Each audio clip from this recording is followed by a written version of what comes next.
Welcome back to the channel, dear friends.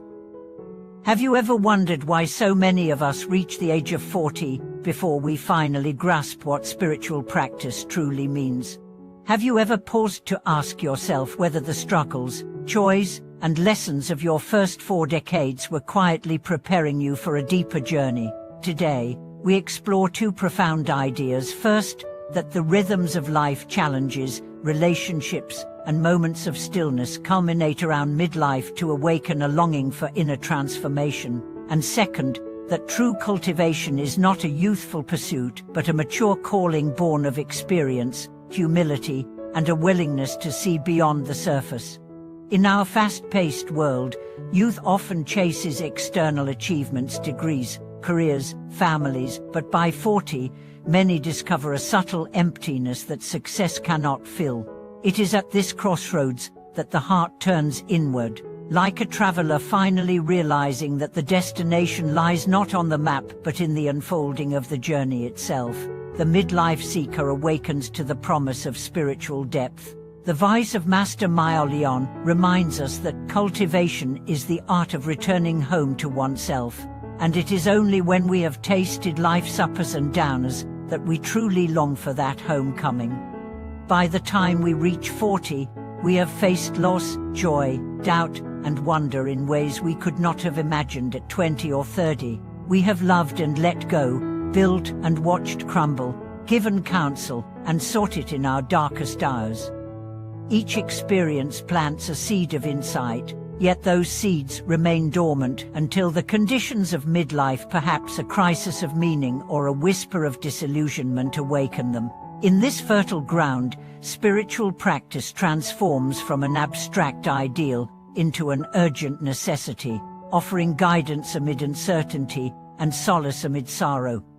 As we journey together through this story, we will trace how Master Maya Lion's own path reflects this awakening.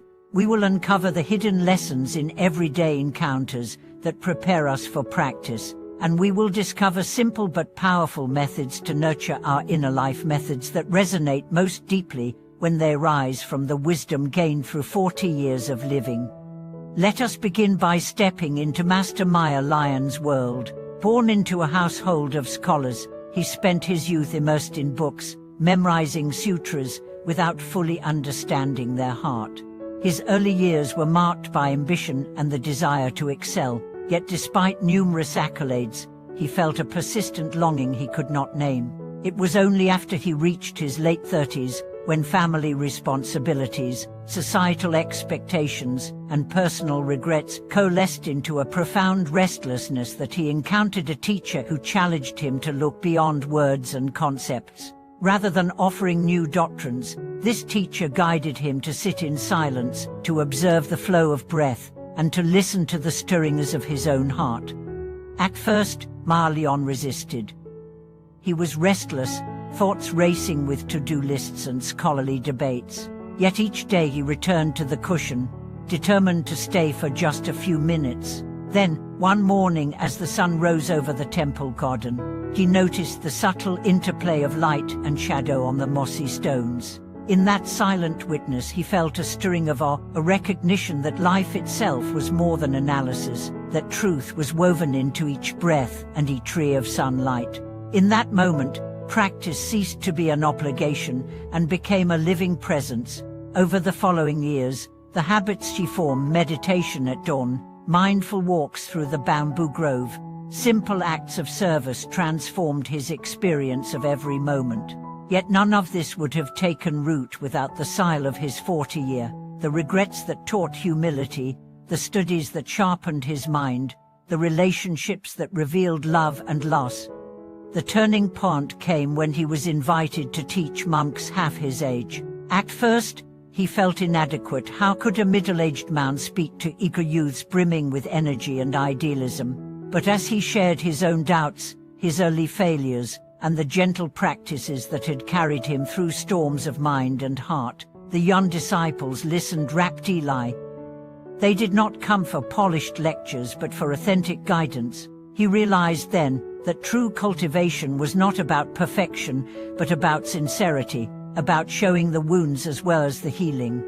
And so she began to weave his teaching with stories of his own journey of impatience turned to patience, of ambition dissolved in compassion, of fear transformed by trust.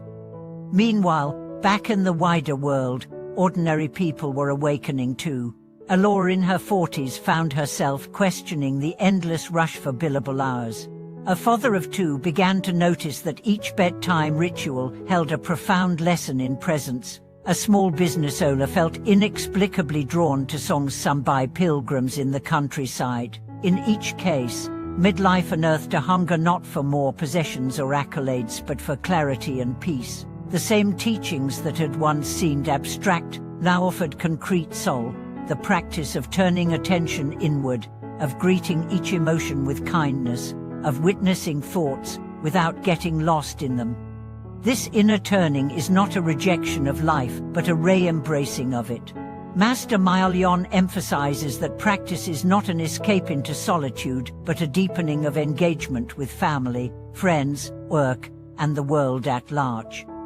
In caring for his aging parents, he discovered that compassion on the cushion actually extended to acts of service offered.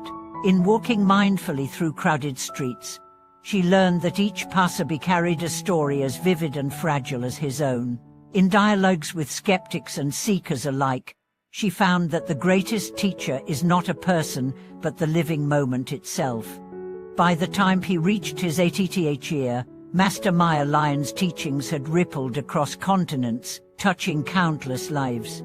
Yet she often reminded his students that none of it mattered if the teachings did not ignite a personal quest.